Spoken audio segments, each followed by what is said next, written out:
Hey guys, welcome back to Wrestling News 365. Hope everyone is doing very well. As always, there is a ton of news stories to get into today, so let's talk about the world of WWE. Let's talk about Roman Reigns because he's the biggest star in WWE right now. He's the biggest thing going in WWE right now. Of course, he's headed for a showdown at Crown Jewel against Brock Lesnar later on this month. We might already have an indication as to where the match outcome is going, the direction where this feud is going, and possibly the result that we could see at Crown Jewel, and certainly the future plan between Roman Reigns and Brock Lesnar going forward over the next few months into 2022.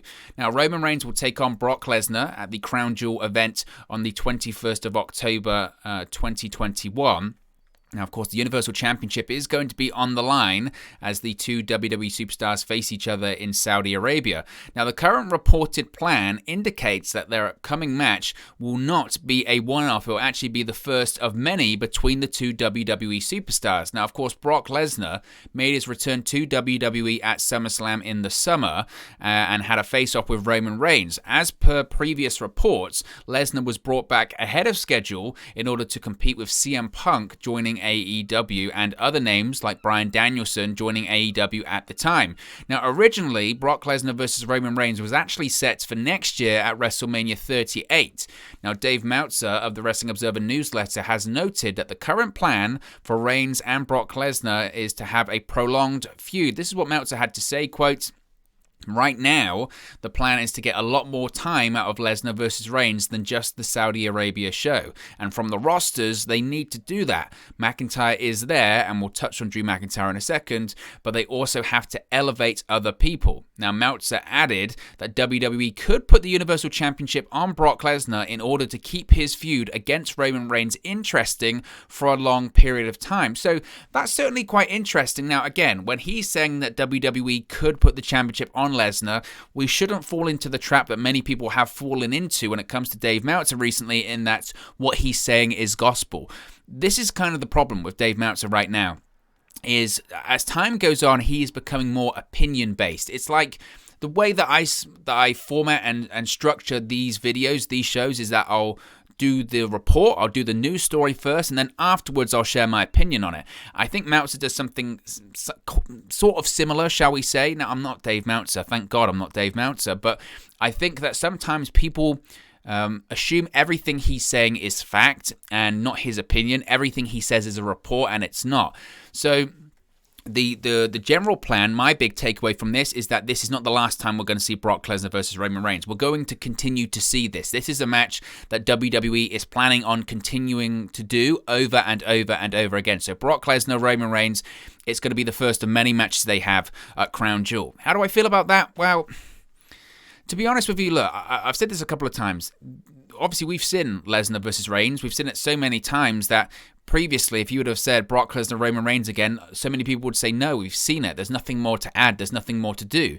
Because the dynamics have changed so much for both guys, not just Lesnar, but for Reigns as well, this does feel really fresh. This does feel really different. Add in that Heyman's been the counsel to the tribal chief and that he's still Lesnar's advocate, or we don't know the relationship there. Add in that Brock Lesnar's got a different look. He's a babyface now. He's a free agent. Add in that Roman Reigns is a heel. He's the Universal Champion. There's so many different layers to this one that it does feel really fresh. Like with anything with WWE, there is a potential that they run it into the ground and they play it over, they overly play it, and they do it too many times, and that it does become stale. I'm not sure if I necessarily want to see this at WrestleMania next year in terms of a main event, if we've seen it here at Crown Jewel. But I can see the other side of it when you say, well, what would be the main event of WrestleMania next year? I know people will say The Rock versus Roman Reigns. I don't know if that's realistic. At this point, maybe the following year when WrestleMania's in SoFi Stadium in California and it's WrestleMania goes Hollywood and that's The Rock's retirement. That, to me, makes a bit more sense. So then you would go, okay, what's going to be the main event of WrestleMania next year? Right now, I couldn't tell you. Arguably, the biggest match they can do right now, they've just done Reigns versus Cena, so they're not going to do that match again. I don't think Reigns versus Rock is on the table for next year's WrestleMania. I think it's for the year after. So realistically, arguably the biggest WrestleMania main event they could do is Reigns versus Lesnar. I'm not one to say that Lesnar should be beating Roman Reigns for the Universal Championship. In my opinion, Reigns should hold it until at least WrestleMania next year. So I think we see an outcome whereby Reigns retains. Maybe he doesn't beat Brock Lesnar. Maybe it's a disqualification. Maybe Heyman officially turns on Lesnar, hits him with a low blow or something like that. I don't know how they'll go through with it, but I would be surprised if Brock won the Universal Championship, because at this point, it would be really naive, I think, for WWE to take the Universal Championship not only off Reigns and the damage that could do to him, but also take the Universal Championship off of SmackDown. Do you think Fox are going to take not having a World Championship on their show? You know, the relationship and the agreement with WWE and Fox is sort of tenuous at best. You know, we've heard these reports that maybe Fox aren't thrilled with the numbers. They understand the pandemic and there are other factors and, you know, all that kind of stuff. But that is something to consider. That is something to consider as well. So I don't think Brock Lesnar is going to win the Universal Championship, but I, like Dave Meltzer is saying, wouldn't be surprised if it's one of several matches that they have going forward. When the next match will be, whether that's Survivor Series, I think Survivor Series, the way I've kind of said this over and over again at the moment, and I feel like this is the direction that Roman Reigns is going in for the remainder of the year, he'll face Brock at Crown Jewel in October. He'll then face Big E at Survivor Series, if it's Raw versus SmackDown, champion versus champion. Then from December and possibly January as well, he'll probably face Drew McIntyre. That's my feeling on the direction of Reigns. As far as what WrestleMania will lead to, who knows? A lot can and will change between now and then anyway. Speaking of Reigns, though, there is a discussion as to who Reigns' next opponent or challenger is going to be for the Universal Championship on Friday Night SmackDown, and it's being said that Drew McIntyre, as I mentioned, will be the next person to challenge Reigns for his championship. Now, of course, McIntyre was drafted to Friday Night SmackDown from Raw. The two-time WWE champion is one of the biggest names to switch brands after Crown Jewel. The Scottish Warrior, of course, is set to face Big E for the WWE Championship at the event, but he's not going to win. Dave Meltzer of the Wrestling Observer newsletter has stated that Drew McIntyre has gone to SmackDown because there was no credible babyfaces left on the brand for the Tribal Chief to feud with. The clash between the two men will likely start in December. This is what he says, quote, McIntyre was moved over since Roman Reigns desperately needs a new opponent. On paper right now, there is essentially nobody else for him. Plus, McIntyre goes over with multiple losses at the end of his Raw run, and presumably another to Big E, and then will be Reigns' big contender probably around December. So again, I think that's probably the case. They had the match at Survivor Series last year, which was very, very good. So I'm very excited to see that match happen again. It would feel like a much bigger match. This time last year, when we were heading into Survivor Series and they had the match between Reigns and McIntyre, it felt like a really big match because legitimately they were the two biggest stars on each brand. McIntyre, despite losing the championship to Orton and then winning it back, had a ton of momentum, was arguably the case of the biggest heel in WWE versus the biggest babyface in WWE. McIntyre doesn't have the steam that he had this time last year, but it still is a big match. But again, McIntyre won't win that match. Reigns will win that match because I don't see any reason. I just don't see any reason for Reigns to drop the championship anytime soon. But Meltzer is correct in the sense that you look at the SmackDown roster and just the WWE roster in general, I guess, is they're running out of baby faces. Truly they are. Look at the names that Roman Reigns has faced for the Universal Championship. It was Edge, whether it's Daniel Bryan, whether it's, you know, even his cousins, the Uso, Kevin Owens, Cesaro. Now he's faced off against Finn Balor. He's going to be facing Brock Lesnar. He is running out of names. Either you have to elevate someone or you have to start doing stuff over again. And I look at the draft and I look at who's come over from Raw to SmackDown, and again, we're still looking at maybe just McIntyre. So unless they build some new stars, which who knows, they might, we're going to either see rematches or we're going to see a lot of Roman Reigns versus Drew McIntyre coming up over the course of the next few months. So we'll see how that one plays out. Let's talk about NXT. The NXT ratings are out after Tuesday's show, and Tuesday's live edition of NXT drew 632,000 viewers on the USA Network, according to Nielsen via Showbuzz Daily. Now, this is down 3.51% from last week's episode, which drew 655,000 viewers.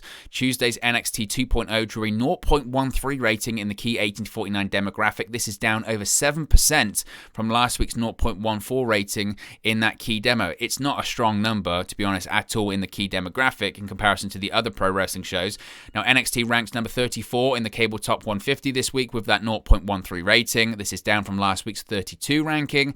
It also ranked 57 in terms of viewership on cable, which is down from last week's 50 ranking. This is the lowest viewership of the NXT 2.0 revamp so far. It's the lowest key demo rating on the USA Network that's been live since June 29. So it's not great. The viewership is actually down just over 1% from the episode that aired 1 year ago, which of course was head-to-head with AEW Dynamite. The key demo rating is down nearly 20% from this time last year as well, which isn't great. Now, the reason why this is significant, not just because it's the lowest viewership and the lowest key demo since they've moved to the NXT 2.0 format, but because what WWE has in terms of expectations for NXT 2.0 going forward.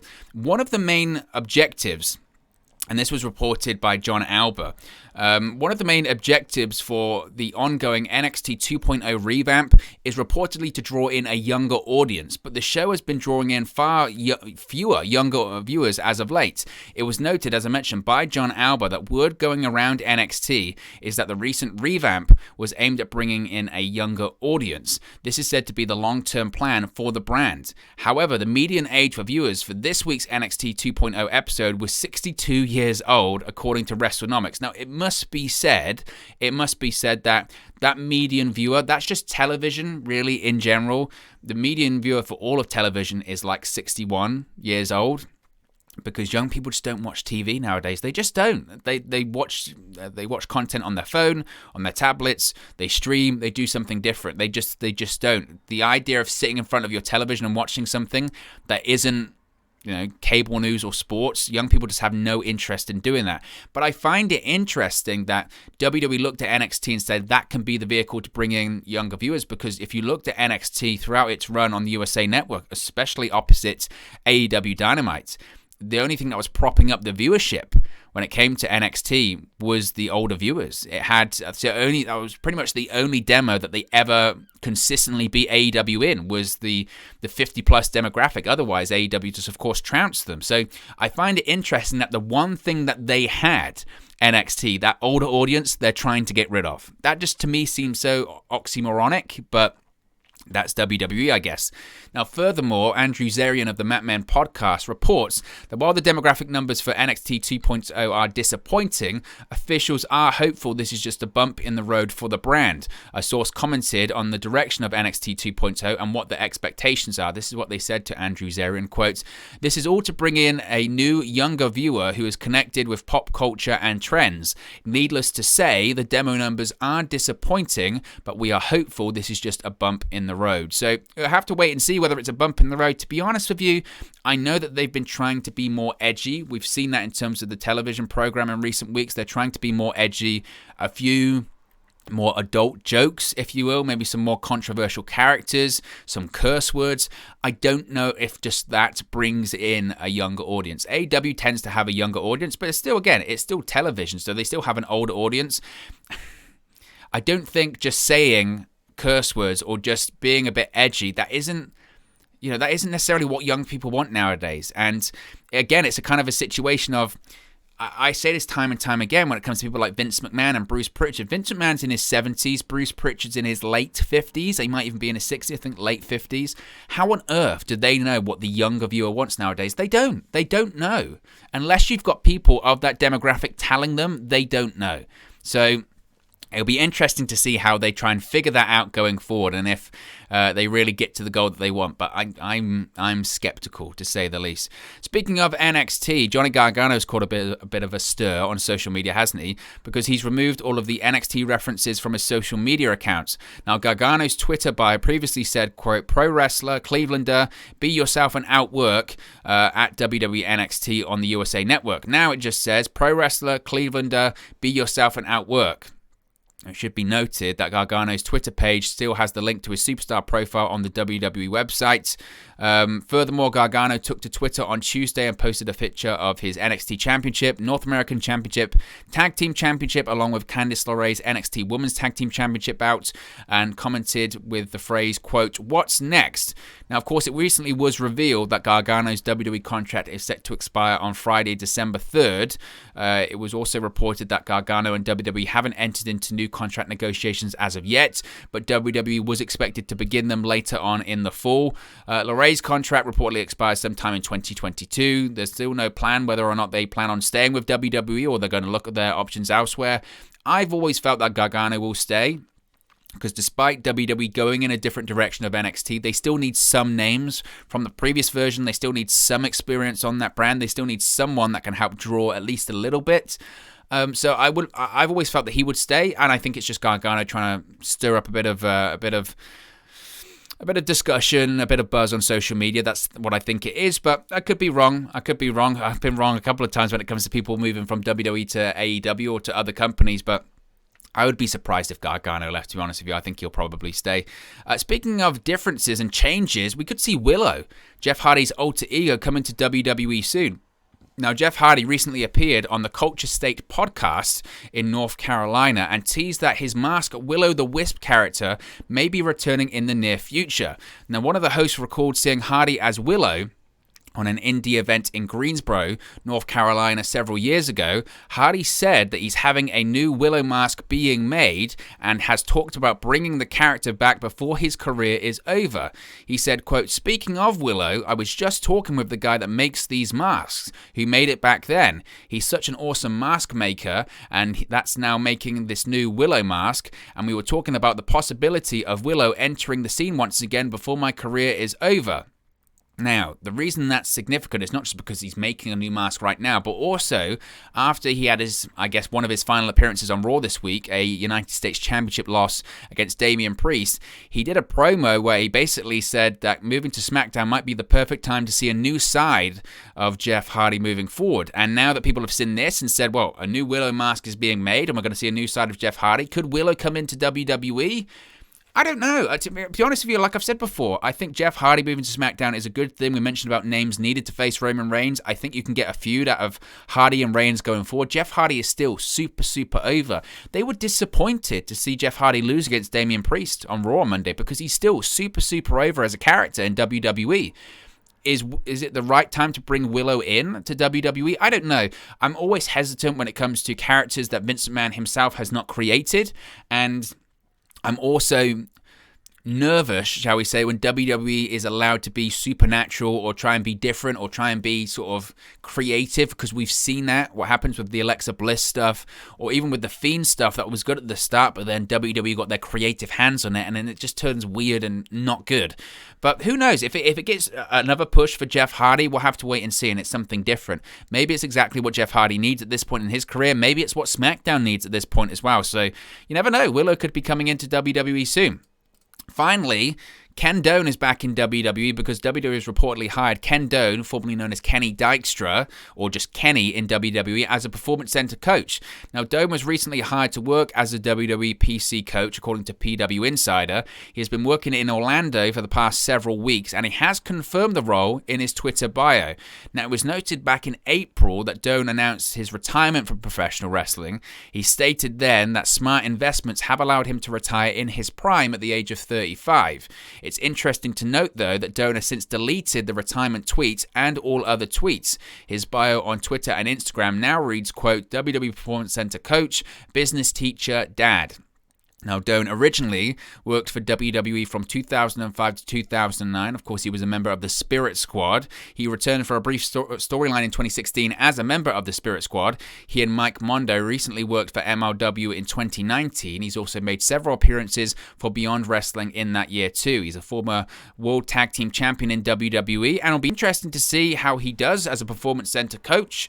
And you never know. Sometimes these foot in the doors lead to returns to WWE television. So who knows? We could see see a Spirit Squad reunion once again, maybe on Raw or SmackDown. Whatever brand Dolph Ziggler, I think he's on Raw now, so maybe we could see Kenny come back and team up with Nikki or Dolph. Who knows? Who knows what could happen? But look, guys, as always, it's just one man's opinion. What are your thoughts on all of these WWE news stories we've spoken about today? Let me know your thoughts in the comment section below. I'll do my best to respond and reply to all of your comments. Really enjoy interacting with you guys, talking about WWE, AEW, Impact Wrestling, New Japan Pro Wrestling, all things pro wrestling here on the channel. So be sure to get involved with the community below. Be sure to smash a like on the video as well. Be sure to subscribe, bottom right-hand corner. I'll speak to you again very, very soon. Hey guys, thank you for watching, listening, streaming, or however you come across this video today. Be sure to click on the video on the right there to watch our next video, or click the bottom there to subscribe, or the bottom right-hand corner. Thank you very much, and I'll speak to you again very soon.